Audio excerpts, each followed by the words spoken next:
You ready for this? Hey everybody, welcome to the show. Well, welcome to It's me, Mobeen Ur, and tonight we are doing something super exciting, super fun, and super English. That's right, welcome to our beginner level English quiz. Woo, I am pumped for this. We're gonna flex those brain muscles, learn some cool stuff, and maybe even laugh a little. Or a lot. Probably a lot. Are you ready? I hope so, because it's happening right now. Now listen, if you're thinking, oh no, a quiz? English? I'm nervous. Don't be. Seriously, no pressure at all. This is all about having a blast while we test your basic vocabulary and sentence structure skills. It's like a party, but the party favors our grammar tips and vocabulary high fives. How cool is that? We're keeping it light, keeping it fun, and making sure everyone leaves a little bit smarter, a little more confident. So, get comfy, maybe grab a snack. Learning makes you hungry. It's a fact, look it up. And let's get this quiz on the road. I've got 10 amazing questions lined up for you folks. 10 chances to shine. 10 opportunities to go, yes, I knew that. And if you don't, no sweat at all. That's what we're here for, to learn together, to figure things out. Think of me as your friendly English learning buddy for the next few minutes. So, let's dive in, let's have some fun, and let's get our English game on. Are you with me? I can't hear you. Okay, good enough, let's do it. Alright, first question, let's ease into it, shall we? Nice and easy, like a Sunday morning, full of grammar. Imagine this, you're at the grocery store, you're feeling healthy, you want a delicious, crunchy snack, you see those shiny red things, or green or yellow, I'm not picky, I love them all. You don't just want of them, do you? No, that's just a tease. You want a whole bunch, maybe for a pie, or just to munch on all week. So the question is, what is the correct plural form of apple? Is it apples? Apples with a hiss like a snake, apple doodle doo? Okay, maybe not that last one, but we're talking about when you have more than one. Think about it, you got this. And the answer, drum roll please, dumb, is apples. A-P-P-L-E-S. That's right, you nailed it. In English, for most words, most of these fantastic nouns we use to name things, people, and places, you just slap a littles on the end and bam! You've got more than one. It's like magic, but it's grammar. So one apple, many apples.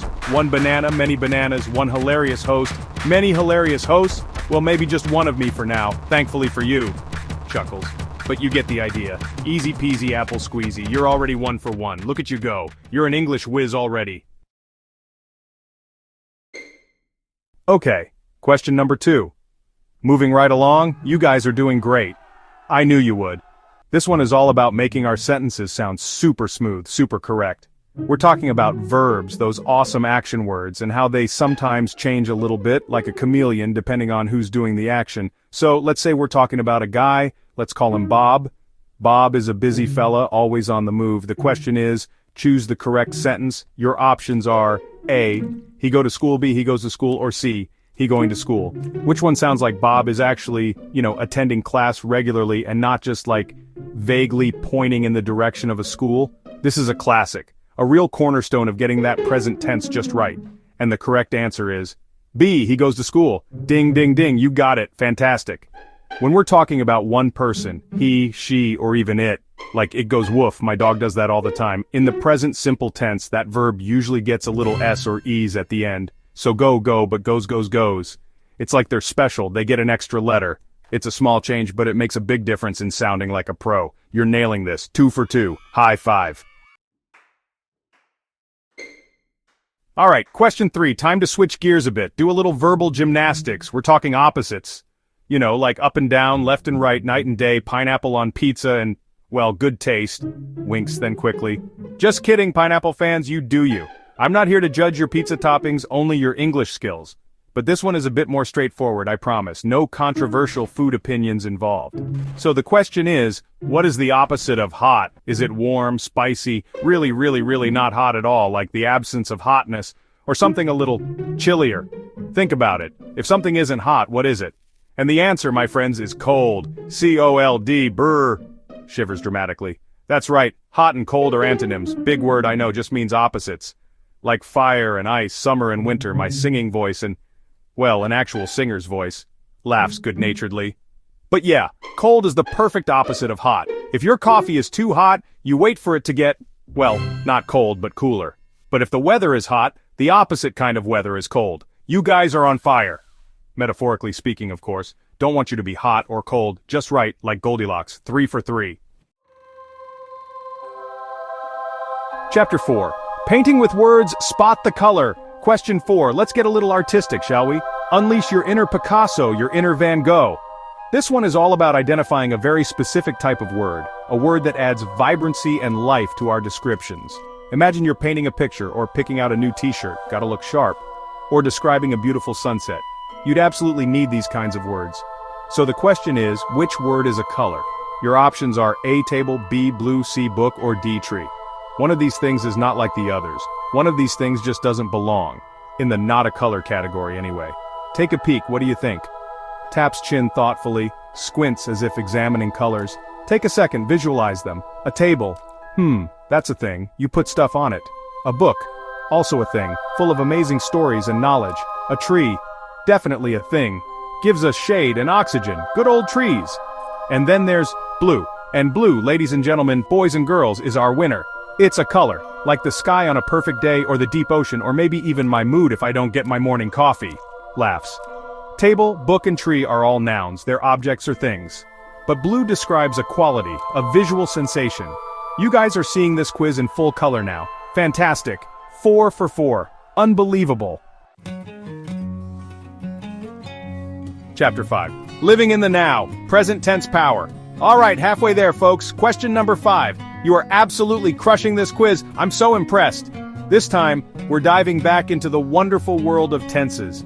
Tenses are like little time machines for our verbs. They tell us something is happening. Is it something that happened yesterday? Is it something that's going to happen tomorrow? Or is it happening right now or regularly as a habit? That's what we're looking for with this one. So the question is, which sentence is in the present tense? Your options are A, she played soccer, B, she will play soccer, or C, she plays soccer. One of these describes an action happening like as a habit in the now. Looks at the camera with a knowing smile, points a finger. Think about what those little words or word endings tell you. Played has that ed ending, right? That's often a big flashing neon sign clue for the past tense. Will play, that will is like a little signpost pointing to the future, what's going to happen later on. But plays, that S on the end when we're talking about she or he or it, tells us it's happening regularly in the present. So the answer is C, she plays soccer. Boom, like she does it every Tuesday, or she's on the team right now. You guys are understanding the perfectly. This is great. 5 for 5. You're on a roll. Chapter 6, A or An, the article adventure. Question 6. Let's talk about those tiny little words that make a big difference. Articles. We're talking about an, and sometimes they're small, but they are mighty. They're like the punctuation of spoken grammar, helping us specify things and make our sentences flow beautifully. For this question, we're focusing on A versus an. There's a simple rule, and it's all about sound, not just spelling. So the question is, choose the correct article for this sentence. I want to eat orange. Should it be an orange, or maybe even the orange if we're being super specific? But let's stick to an for this one's main point, keep it focused. What do you think? Makes an O shape with mouth like an orange, then points to ear. Think about that word orange. What sound does it start with? Or, that's a vowel sound. And here's the secret handshake of English grammar, folks. If a word starts with a vowel, A, E, I, O, U sounds, we usually use in before it. It just flows better, it's easier to say. An apple, an elephant, an interesting quiz question. So the answer is, an orange. I want to eat an orange. It just sounds smoother, right? Try saying an orange. A little clunky, a bit of a stop. An orange, nice and smooth. You guys are becoming article experts. 6 straight. Alright, question 7. Time to get big, or at least talk about big letters. We're talking capital letters, also known as uppercase letters. You know, the ones you use at the beginning of sentences or for names like Mobeen, or Fallon, or your name. They're super important for making our writing clear, professional, and easy to read. They're like the signposts of the written word. So this one's pretty straightforward, but very, very essential. What is the capital letter for M? Is it M stretched out like that, Monsieur M, all fancy? Or something a bit more standard and universally recognized? This is one of those things you learn early on when you start with English, but it's a building block for everything else that follows. And the capital letter for M is M. That's right, little m becomes big M. It's like M hit the gym and got all buff and important. We use these capital letters all the time, and knowing them is key. So, M to M, A to A, B to B, you get the picture. You guys are acing this capitalization creation station. Fantastic, 7 in a row. Wow. Chapter 8, question number 8. We're on a real roll now, folks. Almost at the end, but still going strong. Let's talk about time. Not time travel, though that would be incredibly cool. Maybe another video for another day. But for now, we're focusing on telling time in English. It can be a little tricky sometimes with all the quarter past and 22 and half to this and that. It's like a secret code. But this one is a classic, a very common way to express a specific time. So the question is, how do you say 5:30? Is it 5 and 30 minutes, 30 minutes after 5 o'clock? Or is there a more common, snappy, everyday way to say it? Think about that clock face. The hour hand is a bit past the 5, and the big minute hand is pointing straight down, right at the 6. That means we're halfway through the hour. And in English, when we're halfway through the hour, a very popular way to say it is half past. So if the hour is 5 and we're halfway past it, the answer is 5:30. That's right, 5:30. You could also say 5:30, and everyone would know exactly what you mean. That's totally fine and very common too. But 5:30 is a very classic and very English way to say it. You guys are right on time with these answers. 8 for 8. Incredible. Chapter 9. Alright, question 9. Almost to the finish line, folks. The penultimate question. You're doing amazingly, fantastically, stupendously well. This question is all about being polite, making a good first impression, and using those essential everyday phrases that connect us. Imagine the sun is just coming up. The birds are chirping their little hearts out, or maybe it's just your alarm clock screaming like a banshee. We've all been there. And you see someone for the first time that day. What do you say? So the question is, what do you say when you meet someone in the morning? Is it good night, good afternoon, or something a little more bright and early and full of morning cheer? This is a super important one for daily conversation. You want to start the day off right, with a friendly vibe. And the classic tried and true greeting for those early hours, from when you wake up until about noon, is good morning. That's it. Simple, friendly, and perfect for any time before lunch. Good night is for when you're going to bed or leaving somewhere late at night. Good afternoon is for later in the day, after midday. But when the coffee is brewing and the day is new, good morning is your go-to. You guys have greeted this question with a perfect answer. Excellent. 9 down. Chapter 10. And here we are, question number 10, the grand finale of our quiz, the big one. You've all been absolutely incredible. I'm so proud of you. This last one is about knowing how to ask things, how to get information, how to be curious in English.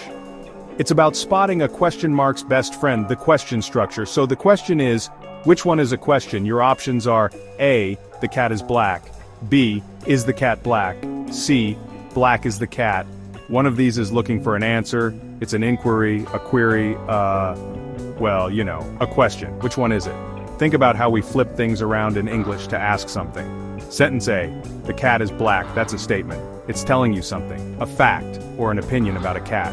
Sentence C, black is the cat, sounds a bit like Yoda, it does. Strong with the force, this cat is. But it's also a statement, just with a slightly unusual word order. But sentence B, is the cat black? See how that verb has jumped to the front of the line? That's a big clue. Plus, if it were written, it would have that curly little symbol at the end, the question mark. So the answer is B, is the cat black? That's how we ask. You've successfully questioned the question and found the answer. Woohoo! 10 out of 10. Or you learned something new. Either way, you win. Clapping enthusiastically, big cheers, maybe some party popper sound effects. And that's it! You did it! You made it through Mo Bean Ur's Master English Basics Quick Quiz. Give yourselves a massive round of applause. Seriously, pat yourselves on the back, do a little victory dance. Whether you got every single one right and are basically an English genius or learned a few new things along the way, you showed up, you participated, and you tried, and that is what matters most. Great job. That was so much fun. I hope you had as much fun as I did. My face actually hurts from smiling. This is good. This is very good. Remember, learning English, or anything new for that matter, is a journey, not a race. It's a marathon of marvelous moments. So, keep practicing to improve your English skills. Every little bit helps. Every new word you learn, every grammar rule you understand, it all adds up to make you an even more amazing English speaker. Don't be afraid to make mistakes. Mistakes are just proof that you're trying, and that's how we learn. The important thing is to keep going, keep trying, and keep having fun with it. You guys are awesome, truly awesome for taking this on. And hey, if you had fun today, if you learned something valuable, if you just like my incredible, boundless energy, who wouldn't? I'm like a human golden retriever. Then please, please, please do your old pal Mobeen a favor and don't forget to hit that like button and subscribe for more educational content. We've got so much more fun stuff planned, more quizzes, more tips, more laughs. Thanks for hanging out with me today. You guys are the absolute best. Until next time, keep learning and keep smiling. Bye, everybody. Woo!